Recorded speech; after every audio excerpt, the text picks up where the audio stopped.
Hadirin yang berbahagia, akan sama-sama kita saksikan tari Ranu Pelambuan yang merupakan tarian persembahan yang telah dikreasikan, ditarikan oleh beberapa orang wanita cantik serta diiringi oleh musik tradisional Aceh melalui lantunan bunyi alat tiup khas seruni kali yang dipadukan dengan alat perkusi rapai dan gendram Aceh di dalam menyambut dan memuliakan kedatangan para tamu.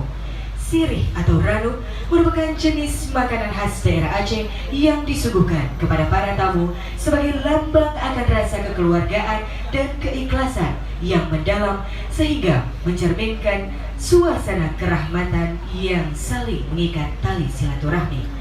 Ini dia tari Ranu Pelambuan oleh Sanggar Rampo.